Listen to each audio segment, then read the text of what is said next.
다들 안녕하세요. 프로토 91회차 토신 정보방 환급 인증합니다. 당첨금은 세후 금액인 거 알고 계시죠? 다들 아시겠지만 한 경기 취소되어 당첨금이 반토막 났지만 그래도 당첨 모두 축하드리며 오늘 경기도 분석 시작해보겠습니다. 금일 첫 번째 경기 인천 유나이티드 대 울산 현대 분석 시작해보겠습니다. 울산을 상대로는 상당히 강했던 편. 일단 서울전에서 퇴장을 당한 제르소가 돌아오는 것도 상당히 천군만마다. 제주 시절부터 제르소가 울산을 상대로는 수비진을 털어먹는데 일조했던 전적이 많기 때문.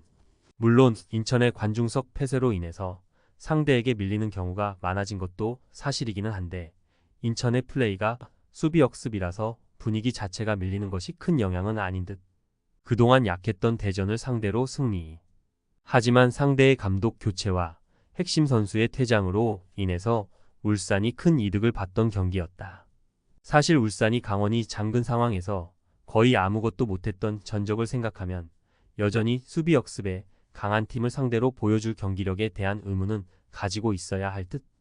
이 상황에서는 이동경이 군대로 간 것이 상당히 아쉬운 상황이다.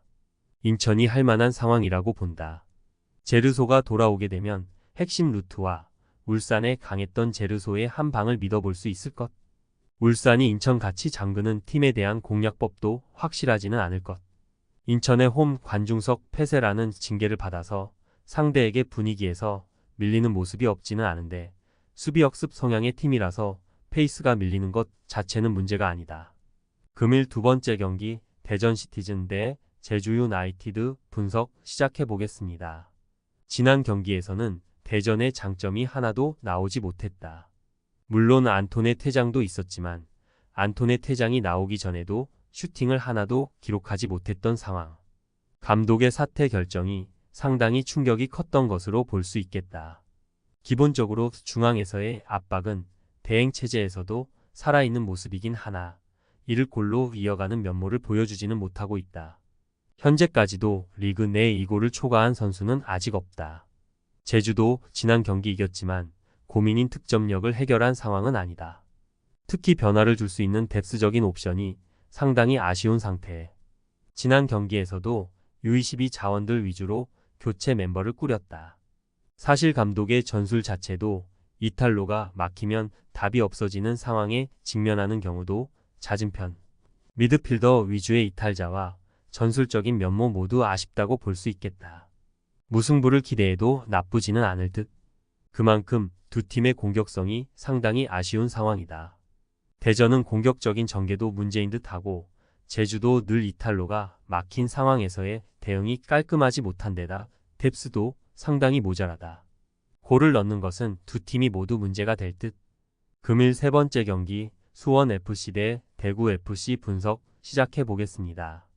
기본적으로 상성에서는 뒤지지 않는다.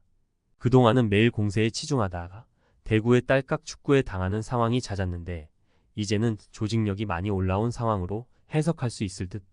다만 지동원 이승우가 모두 장염 증세로 지난 경기 동행을 하지 않은 상태에 이 두 선수가 이 매치에서도 완벽한 상황으로 돌아올 수 있을지는 미지수다. 특히 이승우가 없으면 후반에 페이스를 바꾸어줄 선수가 없다. 대구 박창현 감독은 영건들의 성장을 상당히 중요하게 여기는 듯. 다만 영건들이 가지고 있는 실수라는 면모가 핵심이다. 지난 경기에서도 박세진이 공을 몰고 나오다가 공을 빼앗긴 것이 실점으로 이어진 모습. 나름 에너지 레벨이 상당히 올라온 모습이기는 하더라도 문전에서나 수비에서나 침착성이 다소 부족한 상황으로 볼 여지는 있다. 무승부를 기대해도 나쁘지는 않을 듯. 수원FC에 이승우가 있다면 몰라도 장염 증세가 있어서 완벽한 상태로 나오기 어렵다면 후반의 페이스를 바꾸는 것은 어렵다. 그나마 대구도 문전에서나 수비에서나 보여주는 섬세함이 부족한 것은 사실이다. 금일 네 번째 경기 강원FC 대 전북현대 분석 시작해보겠습니다. 전반적으로 중앙에서의 힘싸움에 능한 모습은 잘 보여주고 있는 상태다. 물론 압박으로 인해서 생기는 리스크인 후반에서의 실점 문제는 남아있는 모습. 다만 이 양상도 후반에 난전을 만드는 것으로 어느 정도 리스크를 감싸는 모습 자체는 있다. 지난 경기에서도 압박으로 상대가 공을 달고 나오는 것을 저격하는 것으로 어느 정도 강원이 효과를 본 모습은 보여준 바 있다. 전북은 김두현 감독을 선임, 수비를 만지는 데에는 어느 정도 역량을 보여준 바 있었다. 지난 시즌 감독 대행으로 9경기에서 6실점만 허용하는 모습. 최근 2경기에서 모두 무실점을 기록한 호조를 어느 정도는 이어갈 수 있을 것으로 보고 있다. 다만 여전히 송민규 박진섭 같은 선수들의 개인 기량에 공격을 맡기고 있는 듯한 양상이 없지는 않다는 점이 단점이라고 볼 순 있을 듯. 무승부 가능성도 보고 있는 매치다.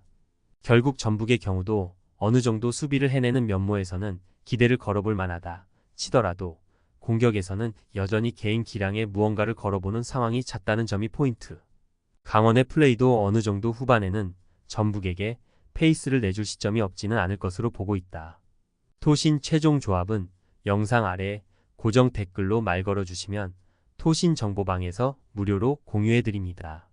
제발 손해보면서 토토하지 말고 다같이 웃으면서 즐겁게 베팅합시다. 함께 하실 분들은 부담 갖지 마시고 편하게 말 걸어주세요.